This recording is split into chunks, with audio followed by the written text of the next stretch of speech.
Following video contains content that may not be suitable for children.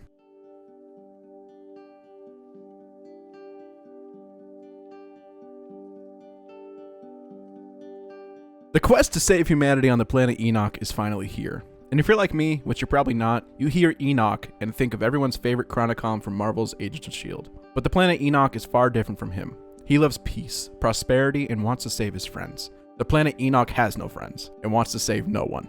It even retaliated when we landed and caused the anomaly. But to be honest, if it wasn't for the planet, we wouldn't have such sick powers. But enough about that. You're here to hear what we think about this game and whether or not we think it's okay for children to play. Let's talk a little bit more about the game. During the middle of the 21st century, Earth passed the point of no return as climate disasters grew, surpassing humanity's ability to live any longer on our home planet. That's few climate change haters out there.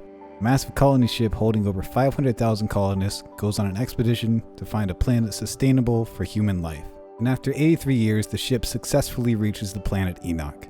However, the first humans to reach the planet quickly discover the anomaly, a massive and deadly energy storm. The Outriders attempt to warn the colony ship to abort the colonization process, but instead, the leaders send their own security forces to purge the Outriders. However, one Outrider survived the exposure to the anomaly, and after being mortally wounded from the fighting, is put into cryo for 31 years.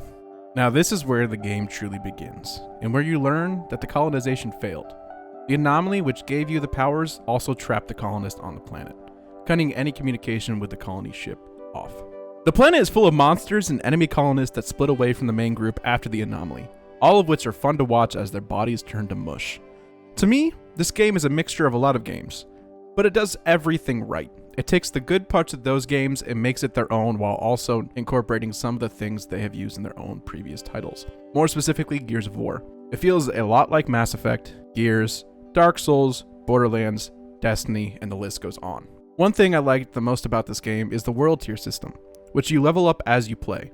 This allows for better and higher loot to drop as well as an increasingly harder difficulty level on the enemies. And oh boy, can you feel the difference after each level increases.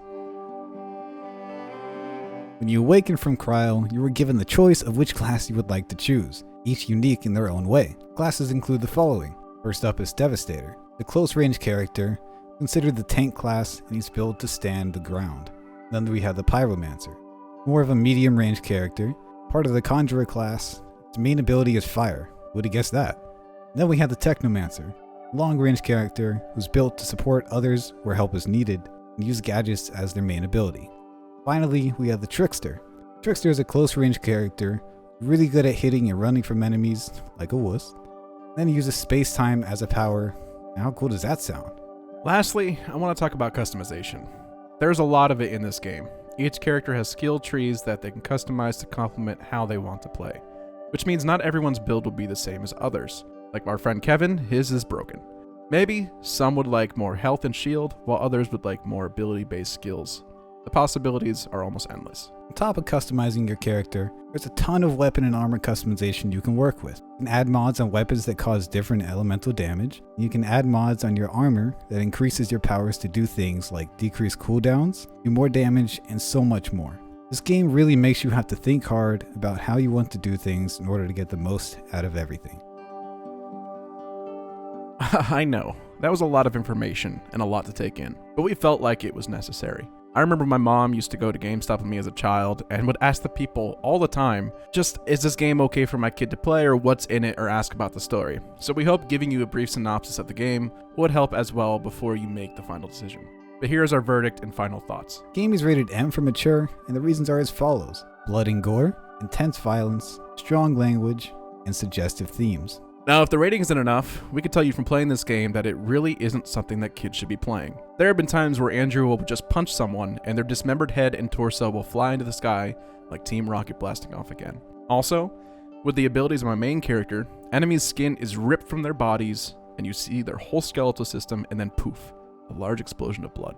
This game is great and is a ton of fun, but is not okay for children. At the end of the day, the choice is always to the parents. We just want to give you the information on the game and give you our personal input on whether or not we think kids should be able to play it. If you like staying informed, go ahead and hit that like button and subscribe to the channel. We'll see you in the next one, I guess.